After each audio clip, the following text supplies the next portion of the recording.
शुभेच्छा देतो आणि माझं बोलणं संपवतो। पुन्हा एकदा समोर उपस्थित आणि सर्वांचं क्षमा मागतो की मला या ठिकाणी जावं लागेल।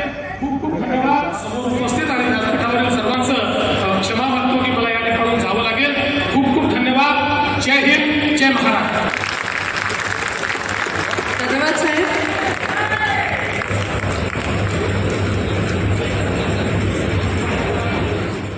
आपले 100 वर्षाचे होतील त्यावेळी त्या कार्यक्रमाला शरद पवारांसहित आपले सगळे या ठिकाणचे नेते उपस्थित असावे अशा प्रकारची विनंती ईश्वराला करतो। पुन्हा एकदा त्यांना या ठिकाणी खूप खूप शुभेच्छा देतो आणि माझं बोलणं संपवतो।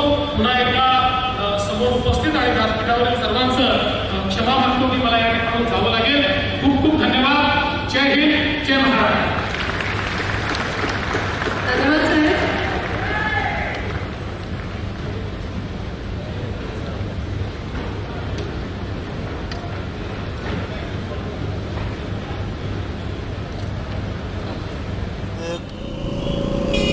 शेतकऱ्यांचं ऊस दरासाठी आंदोलन चालू आहे आणि या आंदोलनाच्या संदर्भामध्ये किंवा ऊस दराबद्दल काहीतरी भाष्य मुख्यमंत्र्यांनी करणं अपेक्षित होतं, परंतु त्यांच्याकडून काही भाष्य झालं नाही।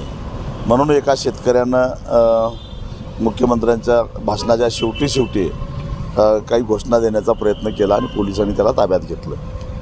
काय मागणी होती पण त्या कार्यक्रमात? ऊस दराचा एवढा मोठा तीव्र प्रश्न निर्माण झालेला असताना मुख्यमंत्री जर लक्ष देत नसतील तर ते योग्य नाही आहे आणि मुख्यमंत्र्यांनी काहीतरी भाष्य करायला पाहिजे होतं। साखरेला चांगला भाव आहे, उपपदार्थांना चांगला भाव आहे। जसं मुख्यमंत्री अधिकारवाणीनं सांगतात की मुख्यमंत्री फंडासाठी 15 रुपये द्या नाहीतर तुमची काटामारी पकडून कोण कोण काटा मारतो आहे ते नावं जाहीर करतो, तसं आता आणि मुख्यमंत्र्यांनी कान धरायला पाहिजे ते कारखानदारांचे की शेतकऱ्यांचे आंदोलन लवकरात लवकर संपवा, त्यांचं समाधान करा, नाहीतर एकाला बघून घेतो असं मुख्यमंत्र्यांनी म्हणणं अपेक्षित होतं।